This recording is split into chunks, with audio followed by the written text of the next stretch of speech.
Welcome to the PreSales Podcast. It's your host and PSC GM, Chris Mabry. Today, I'll be speaking with Justin McDonald, veteran solution consultant and co-founder and CEO of Salio. Title for today's episode is Enhancing Live Presentations, where we'll be diving into the craft and benefits of live demos, Justin's journey from IC to founder and CEO, and more. We focus on the privilege of the SE role, how to stay on your game as an SE in today's landscape. I hope you enjoyed as much as I did, and thank you for tuning in. Justin McDonald, welcome to the PreSales Podcast. Chris, good morning. How are you? Good morning. Good morning. Thank you for joining us. You and I met in Atlanta, and we put on a stellar networking event. I don't know about you, but I had a killer time, and Atlanta really showed up. But from the moment we connected, I've been inspired by your journey. I was an individual contributor SE at one point in my career. To hear that you were also an individual contributor, but now a CEO and founder of a company called Salio, I've been inspired. So thank you for joining us. I appreciate it, man. Yeah, it was great to meet you in person. I know we've been speaking over the years, so it's good to actually shake your hand and give you a hug. But yeah, Atlanta really showed up. That was a fun event. Really great pre-sales community down here. So that was neat to see. Thanks for helping host. Of course. And if you're in Atlanta, definitely get involved in the community because that city is coming up for sure. I mentioned your journey being inspiring to me because, as an SE, I don't know if I ever saw myself getting into these roles, but seeing that there was somebody who made the leap was super interesting to me. So talk to us about your pre-sales career journey. Like, what got you to where you are today? So I got my start in 2005 before SaaS was called SaaS, it was ASP back then. And, pre-sales was known, but all the offshoots of SE and solutions architect and SC, it was less widely known. So I was fresh out of college, thrown into pre-sales. I was a demo monkey that was doing 5 to 8, sometimes 10 demos a day, prep time in between. It was a good journey, a great learning experience. It became a sponge, kind of learning from product and different sales reps of how they demo. So I was a guy configuring demos, setting it up, doing it day in and day out. From there, I showed some interest in being an AE, carrying a bag. So I made the leap to account executive, did that for several years and still did all my own demos. I did it for so many years. It was hard to let go of the reins. So it wasn't until a gentleman named Scott Shepard came along where I trusted another SE to do my own demos. So I was a guy doing the demos, doing discovery, preparing, leading the sales cycle, being the QB. From there, I moved into more of a director of business development role. So still on the sales side, still carrying a bag, still with the quota. Did that through the acquisition of our first company. And then I had always been an entrepreneur. Ever since I was a young kid, I had an interest in that. So I served on the board of what became Ramble Chat. And then from there, I was asked to come on as CEO in 2018. So that was actually my first startup. So lots of learnings from that. We can kind of unpack that here in a minute. So we competed in the conversational marketing space. So if you think of the drifts and the qualifieds, so we kind of found a niche and product market fit with that, had a really cool chat technology. I grew that for a couple of years. And then we were acquired by Terminus, which is an account-based marketing platform. From that, in 2021, my co-founder today, Daniel Holloman, came to me. It was April 10th, 2021. He sent me a text. He's like, hey, what do you think about trying to serve the demo space? We struggle with demos today. I know you've struggled with them in the past as a prior SE. I was actually managing 5 out of the 6 product lines at Terminus. One of them was web personalization. So we were trying to figure out how could you take the concepts of web personalization on the web and actually apply it to a demo process where you're actually working alongside the live app. So that was the genesis of Salio. And then here we are today. Did Dan work with you in that organization or how did you guys meet? He did. So Dan ran the ads product at Terminus. So he's kind of a marketer and kind of product guy by trade. So we worked together, got to know each other. And became good friends and relationship spawned from there. So it's pretty cool. Yeah, that's awesome. At PreSales Collective, I'm always focused on connecting people, what the meaning is of this. And it's always amazing to hear stories of like, yeah, we met years ago at a company and now we actually ran a company or we started a company together. Yeah, I'll tell you what, the relationships, I think that's one of the biggest takeaways in the startup world. So this is top of mind. So 2 nights ago, my initial VP of sales, Kevin Bazzer, had a retirement party. So 18 years ago, when he was managing me, he is now on the other end of it, right? Just retired. And the entire company came together to support him. All those people I worked with, 2 decades ago were all there. So it had so many fond memories. It was so exciting to see everyone, to talk about the memories. Sometimes you're in the moment of growing a business and you're in the stress of executing and you don't realize just how important the day-to-day, the things that you should be relishing, the things are important. So it was really fun to have that reminiscing. People flew across the country to this party. Oh my gosh. Back in, early 2000s. So it was a lot of fun. Yeah. Sometimes I think back to companies I was with and you don't realize you're in paradise, but you're in paradise. Right. Yeah. And those relationships live on. I've had very similar experiences. You said you've been an entrepreneur pretty much like since the get-go. Do you have any funny entrepreneurial tries when you were like a kid or a teenager that made it or break it? I do. And it's a funny story. So when I was 7, I opened up a proverbial kind of lemonade stand, but it was different because my parents actually worked at this company that was a food broker. So I had a limited supply of Country Time lemonade. So my costs were quite low. So I basically spun up at 7 years old. So like 9, I would do this like really well put together lemonade stand and just made a ton of money at 7. So much so that the newspaper actually came out, took photos, did a big article when I was, I think, 8 years old. So it was funny. It's been in my DNA. I love it. I've always enjoyed solving big problems and really trying to solve challenges and create something from scratch. So, yeah, you had a serious leg up on your competition with that sourcing. Yeah, good lemonade at cost. So, yeah, at cost. That's awesome. From the lemonade stand through individual contributor through CEO, there's a lot that happened. Are there any specific moments or parts of the journey that have helped you make those transitions? Because those are some big leaps. There really are. And a lot of it's, you're taking a big leap of faith, both in your capabilities, the market that you think is there. There's so many learnings from even my first startup as CEO till now that I've done differently with Salio than I did with Ramble Chat. So I think you just continue to evolve. You're learning. Sometimes you got to make a mistake and figure it out. Sometimes you get it right, but there's so many instances for me of how we went to market, how we're executing on product, cap table decisions when you're raising funds, how you build out a team, how do you create culture? There's just so much that goes into it that you just don't think about when you're starting a company. So lots of lessons learned, lots of learnings. And I like to think that each year I get a little bit better. So, yeah. If anybody in our audience is an SE today and they think they've got it in them to take these kinds of steps, do you have any quick moments of advice for them? I would say, make sure you know what you're getting into. So make sure you deeply understand the challenge to solve. And honestly, the market that you're attempting to serve. One of the biggest challenges, I think, it wasn't a challenge, it was just a leg up with Salio, is that I've sold great software. I've helped build great product and great software in the past. I've demoed great software, but it was never one that I truly understood, right? I never felt the problem of some of the technologies that I sold in GRC or chat or account-based marketing and MarTech. So I think one of the big factors of Salio is something that I just deeply, deeply understood. I've been there. I've had the challenges of demo prep and win rates and personalization and getting the story correct. So I think if you're making a leap as an entrepreneur, if you feel like it's in your DNA, make sure you deeply understand the problem, that you understand the persona, the market that you're serving. And also it's the lifestyle impact. I had a young entrepreneur come up to me, a couple of years ago, and they're on social media. You see these ads, these people kind of highlighting the private jets and the glitz and glam. That is nothing what the startup world looks like, right? So it's very disingenuous. Just make sure if you've got a passion for it, if you have that bug, know what you're getting into. Yeah, I couldn't agree more. The highs are high and the lows are low. And you have to have that grit to work through every one of those.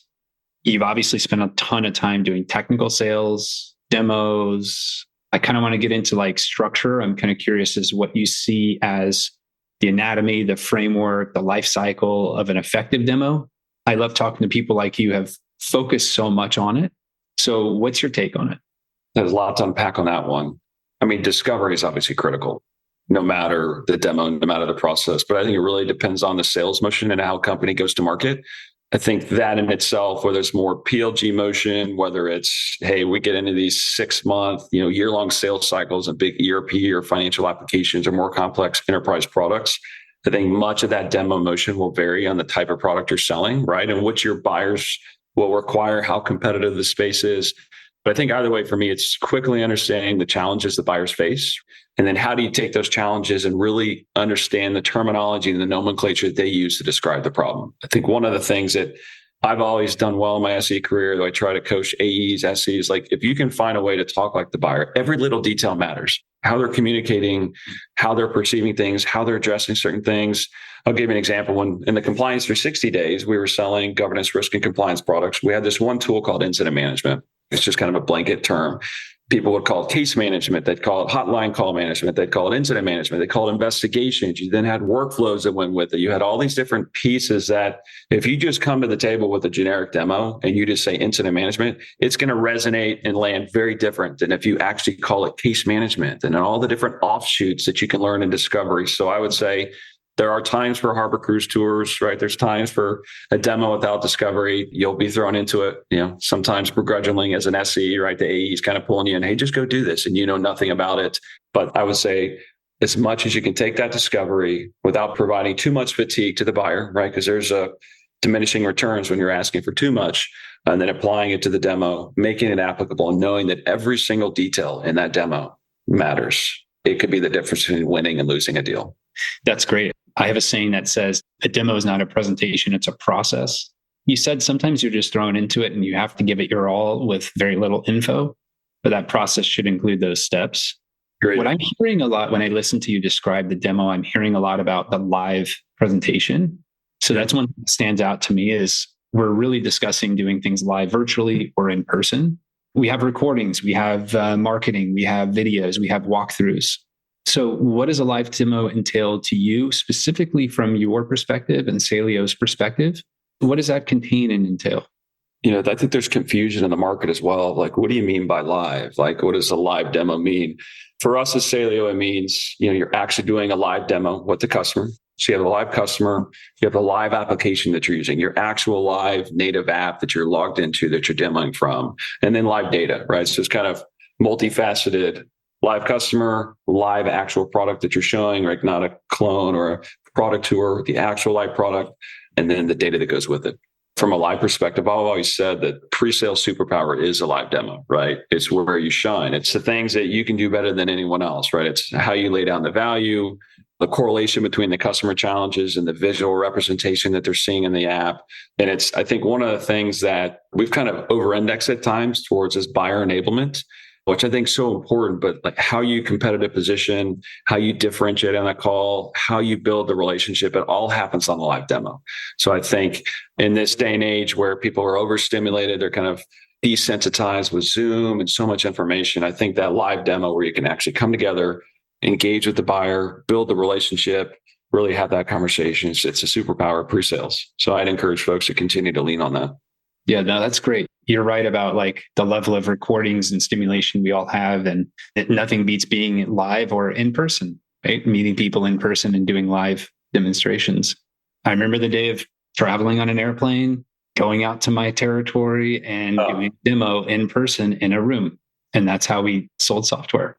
Agreed. I mean, I talked about that retirement party of how we did demos, 18 years ago. And we were on a plane and you go into conference rooms and everything that went into and the preparation and the interplay between the SC and the AE and how you QB'd it and how you actually solve challenges with internet and everything else. It's like, it was lost art. And I think we've moved so far away from it. Sometimes even in the sales motion, you forget, hey, maybe going on site's a good thing. Like maybe actually doing it live is valuable to the deal. And it's an investment. It takes time. It's different than popping on a Zoom like this and having a conversation. Yeah. But those are some fun days. Always enjoyed the live demo in person. You can build a lot of relationship with your sellers that way too, because there's always those random moments at the coffee shop before the meeting and you build a different level of teamwork. Yep. Nothing beats that airplane time and traveling and picking up and doing breakfast and getting in the war room late at night before you go in. Yeah, those are fun memories. When we do a live demo, there's obviously a lot of room for following best practices, getting back to our old habits of doing demos like we used to. It may lead to less engagement, more engagement. Let's talk about consistency. I know a lot of us go through training and we start to do a new process, but then we fall back into our habits. How is consistency enforced at the companies where you were an SE, just like an individual contributor? But like, how would you do that if you led a team today? What are some of your tips and tricks on staying on top of your game? Yeah, it's an interesting theme. We've seen this quite a bit in the market. And I think much of what I'm about to talk to is just symptomatic of SEs being overworked, overloaded. They're being asked to do so much, or the unsung heroes so many times. And it's just a day to day. I talked to an SE last night who I used to work with. She's a customer and she's like, I'm moving into new roles. She's like, I'm just burnt out. She's probably 7-8 years in of just doing demos in and out, which is amazing, right? She's really good at what she does. But I think one of the things I see with consistency is that you get so overworked, you start to let go of the things that really allow you to step above the competition to really show up as a really great SE, right? And this is going to hit the core of the audience, but sometimes you kind of settle into this laziness where the things of personalization, the extra effort you put in for a demo, sometimes apathy and laziness can pop in. And I'm not saying the SE or SEs are lazy, but you're just so inundated and overworked, you're not rising to the level of excellence that you're capable of doing. So I would just encourage everyone, obviously have conversations with your leadership to kind of free up to do that, but step into those details, right? Those details in a demo, the data, it matters. So don't lose sight of that. That's a good tip. And you're so right. I mean, at PreSales Collective, I have the opportunity to talk to leaders and individuals every single day. I'm continuing to hear the same thing, that we're doing more with less. And it's very easy to be in that mode of just do the next call, do the next call. And sometimes it's not your fault because you are not given the information and don't have enough time to dig into the research. Yeah. I mean, it was honestly one of the origins of Saleo. It was just demo prep time, like the amount of time it takes to prepare that demo each time. And if you're having to rinse, repeat, it can be exhausting. We're huge on freeing up the SE to focus on more strategic things and to not be burnt out by preparing for demos. Yeah. On preparation, I have a lot of memories, maybe not so fond, around making sure the demo environment is perfect, making sure the data is perfect, making sure that it's actually working when you go into it to do your demo. We've talked a lot about data, and I know that as part of the demo motion, it's super important. Why, in your opinion, is it so important? Yeah, I mean, I think data is kind of this ethereal term that you hear at times, right? There's engagement data, there's intent data, there's usage data. And I think for us, when we say data, like data is the story. When you go in to show your UI, you show your product, you actually open it up, like everything that makes that product unique and different, how it's actually resonating with the buyer has to do with the data. The workflows, the charts, the graphs, the assessments, the financial transactions, the tables, like the images, everything that you're showing is data related. So we always say without the data, you can't tell the right story. And the more that you really personalize, configure, tailor that demo, make sure it's recent, right? There's a whole recency issue with data. It's like, well, it was great 3 weeks ago, but if you're selling a platform that's so dependent upon recent data and dates and transactions, right? It's just never a good look. So yeah, data is super important. I would say data is the story. It is most critical. And you can never show a great SaaS product well unless it has great data. Otherwise, it's just kind of a blank instance, right? It may have some UI elements, but the data is what actually makes the story come to life. That's really well said, Justin. And also, like, is the data relevant? You could be totally out of your vertical or showing hospital data to a fintech prospect on accident. It doesn't land at all. It just looks funny whenever you're a prospect looking at a piece of software. It takes me back when I was an SE. And I think I said this when we spoke to the PreSales Collective in Atlanta. We would spend hours and hours doing risk assessments and scoring just to get one pie chart to render the right way with the right colors that we knew if we did that, the demo always landed better. We would have better win rates. We do custom folder structures that correlated to the right regulations, risk, incident structures, like every little detail matters. And it just took a ton of time and energy just to set up that data. You're basically custom configuring or setting up custom objects in the demo environment. It can be painstaking. Yeah. You're kind of just designing a whole company just in order to show a demo. Yeah.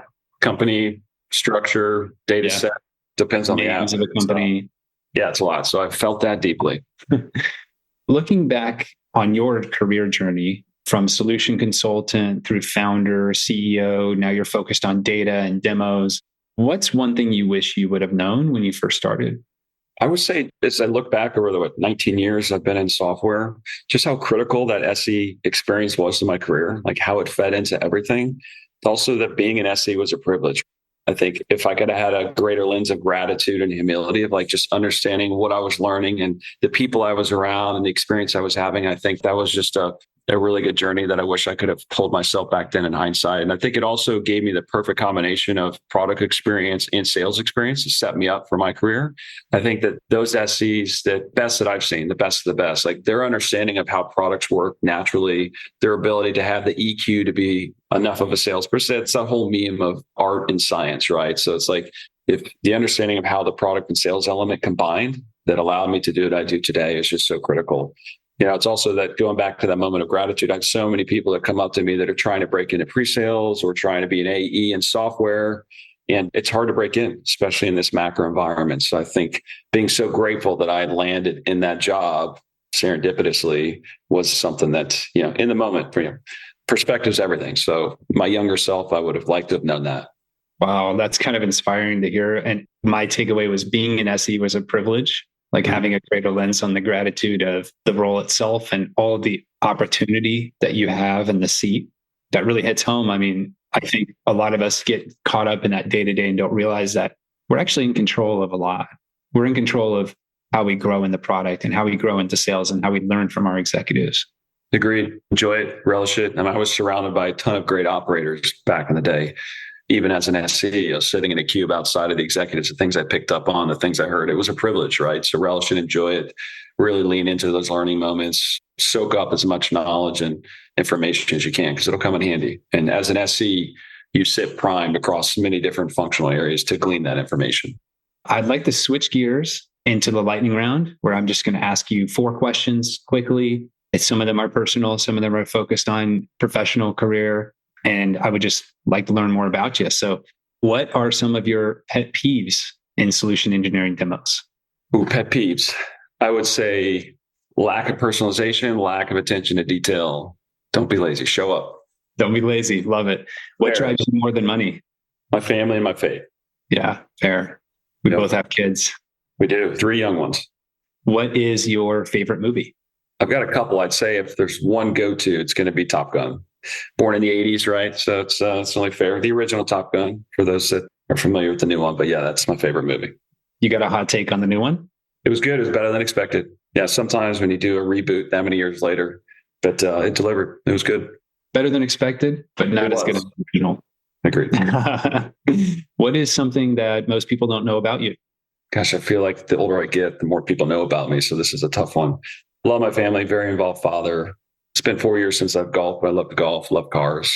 I like a little of a lot. That's fair. We'll go ahead and land this plane. Thank you. It's been just awesome talking to you, Justin. I just appreciate our friendship and I appreciate everything we've done together here at PSC. Tell us the best way to get a hold of you. Likewise, man. You guys have been a great partner. Love what you're doing over there. I think we have this joint mission and passion for elevating the pre-sales community. So let's continue to do that. Thank you for involving us. We love it. You can connect on LinkedIn with myself. You can email me. Don't abuse it. Justin@salio.com. So you're welcome to reach out as well. Wow, we got the direct email. Be careful. Yeah, there you go. Well, thank you so much, Justin. Again, your story is inspiring. And I hope to all of our listeners, you really appreciate it. Please reach out to Justin, myself. Justin, have a great day and take care. Thank you, Chris. Appreciate it. Wow. I'm inspired by Justin's journey from individual contributor all the way through founder and CEO. If you're in Atlanta, I highly recommend connecting with Justin and the Salio team. They just opened a new office. I'm sure we'll be collaborating with them on events in the future. I had a great time there. From wholesale cost lemonade stands to SE superpower, one of my biggest takeaways from this conversation was this: being an SE is a privilege. Let's have a greater lens on gratitude, humility, and the role. Thank you for tuning in. At PSC, we're all about learning, connecting, and growing. I believe investing in these 3 pillars will greatly increase our success and happiness at work and in life. So, as Justin said, enjoy it, learn from it, and relish the journey. Thank you. I look forward to seeing you at a future event, whether in person or virtual. Have a great day.